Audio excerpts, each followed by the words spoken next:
Hello guys, welcome to my YouTube channel English with Faisal. I hope all of you will be happy, all of you will be well. So guys, आज की video में आज हम सीखेंगे PD change into SD। पहली video में मैं सिखा चुका हूँ कि PD से कंपैरेटिव डिग्री कैसे बनती है, कैसे PD को CD में चेंज किया जाता है। और आज की वीडियो में हम सीखेंगे कि PD change into SD, how to change PD into SD। तो आइए वीडियो को शुरू करते हैं बिना किसी देरी के। तो देखिए, ये मैंने लिखा है PD मीन्स पॉजिटिव डिग्री और SD means superlative degree. Positive degree को किस तरीके से सुपरलेटिव डिग्री में चेंज किया जाता है, तो ये मैंने PD का स्ट्रक्चर दिया है। नो या नो अदर दिया होगा, नाउन या सब्जेक्ट कह सकते हैं, उसके बाद अदर वर्ड आ भी सकता है, नहीं भी आ सकता। हेल्पिंग वर्ब, एज या सो, दोनों में कोई भी एक लगा सकते हैं। PD की फॉर्म आएगी एज और प्लस नाउन या प्रोनाउन। ठीक है, ये तो था PD का स्ट्रक्चर। अब इस स्ट्रक्चर को हमें चेंज करना है SD में। तो कैसे चेंज करेंगे, देखिए नाउन या प्रोनाउन किसका, PD का। या तो यूं कह लीजिए कि ऑब्जेक्ट जो होगा उधर वो PD का हम सबसे पहले लगाएंगे SD में, फिर हेल्पिंग वर्ब लगाएंगे, दा लगना कंपलसरी है, फिर SD की फॉर्म लगनी है, प्लस नाउन या सब्जेक्ट किसका, PD का। अब देखिए, ये तो स्ट्रक्चर समझा दिया, अब इसको एग्जाम्पल के थ्रू कैसे हम चेंज करेंगे। तो सबसे पहले देखिए, नो, इसका एग्जाम्पल देखिए, no poet in English literature was so great as Shakespeare. तो सबसे पहले ये क्या कह रहा है SD का स्ट्रक्चर, कि नाउन या प्रोनाउन लगाइए किसका, पॉजिटिव डिग्री का। तो क्या है नाउन, शेक्सपियर। शेक्सपियर को हम सबसे पहले लिखेंगे, ये मैंने लिख दिया। अब क्या कह रहा है, हेल्पिंग वर्ब लगाइए। तो पास्ट में है तो वोज लगेगा, उसके बाद दा लगना कंपलसरी है, SD की फॉर्म।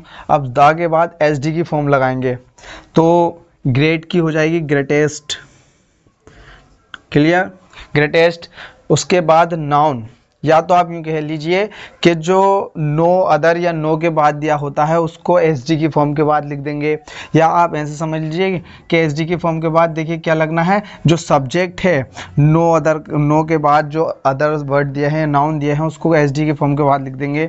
तो ये मैंने सब्जेक्ट किसका लिख रखा है, PD का। तो क्या है, poet in English literature, poet in English literature.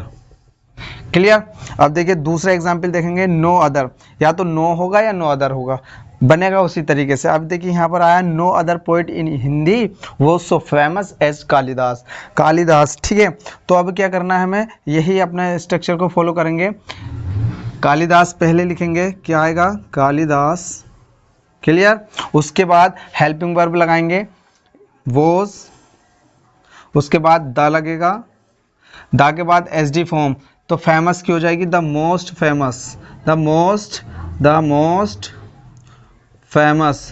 Famous. उसके बाद नाउन या सब्जेक्ट जो भी आप माने उसको PD का लगा देंगे, किसका, ये देखिए क्या है, पोइट इन हिंदी। तो पोइट इन हिंदी, देखिए ये। अब देखिए तीसरा example, no other boy in the class is so tall as Khali. तो इसकी SD कैसे बनेगी, ये PD का वाक्य, इसको SD में कैसे चेंज होगा, इसका आंसर मुझे कमेंट बॉक्स में ज़रूर दीजिएगा।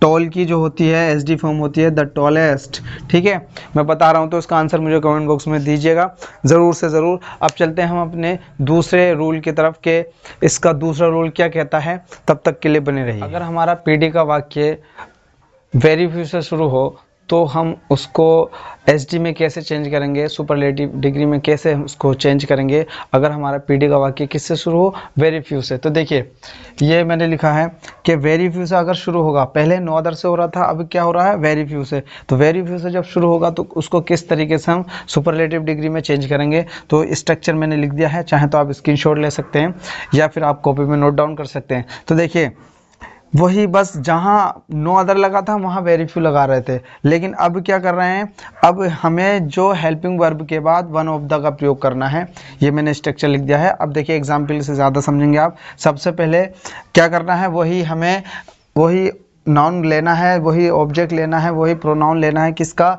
PD का, पॉजिटिव डिग्री का। तो क्या है यहाँ पर नाउन, रोनाल्डो। तो रोनाल्डो है यहाँ पर। क्लियर। रोनाल्डो। अब क्या कह रहा है, पीडी का लिख दिया हमने, अब हेल्पिंग वर्ब लगाएंगे। तो यहाँ पर इज है तो यहाँ पर आर आएगा, सॉरी यहाँ आर है तो यहाँ पर इज आएगा। क्लियर, या इज आ गया। उसके बाद हेल्पिंग वर्ब के बाद हमें वन ऑफ द का प्रयोग करना होता है, one of the. Clear, one of the के बाद हम क्या करेंगे, एस डी की फॉर्म लगाएंगे। तो पॉपुलर की हो जाएगी the most popular, the most popular. Clear, उसके बाद नाउन सब्जेक्ट जो भी आप इसको नाम देना चाहें वो दे सकते हैं। तो जो वेरी फ्यू के बाद दिया है ना उसको एस डी की फॉर्म के बाद लिख देंगे। तो वेरी फ्यू के बाद क्या दिया है, प्लेयर्स ऑफ फुटबॉल। तो प्लेयर्स ऑफ फुटबॉल। क्लियर, अब देखिए दूसरा example, very few students in school are so intelligent as Kalam. तो इसको किस तरीके से हम चेंज करेंगे, सबसे पहले इधर लिखेंगे कलाम, उसके बाद हेल्पिंग वर्ब लगाएंगे क्या, इज, उसके बाद क्या लगाएंगे, one of the. Clear, one of the. उसके बाद एस डी की फॉर्म, तो इंटेलिजेंट की हो जाएगी मोस्ट इंटेलिजेंट, मोस्ट इंटेलिजेंट। उसके बाद नाउन सब्जेक्ट जो भी आप नाम, वेरी फ्यू के बाद जो दिया उसको एस डी की फॉर्म के बाद लिख दिए। तो वेरी फ्यू के बाद क्या दिया है, स्टूडेंट इन स्कूल, तो स्टूडेंट इन स्कूल। अब देखिए थर्ड एग्जाम्पल है, very few girls are so beautiful as Halima. इसकी जो इसको किस तरीके से हम एस डी में चेंज करेंगे, इसका आंसर मुझे कमेंट बॉक्स में ज़रूर दें। आई होप कि वीडियो आपको पसंद आई होगी, और वीडियो पसंद आई है तो वीडियो को कर दीजिएगा लाइक, क्योंकि मैं इस तरीके की वीडियोस पर अपलोड करता रहता हूँ। चैनल पर नए हैं तो चैनल को कर दीजिए सब्सक्राइब। मिलते हैं अपनी नेक्स्ट वीडियो में किसी नए टॉपिक के साथ, तब तक के लिए जय हिंद, जय भारत।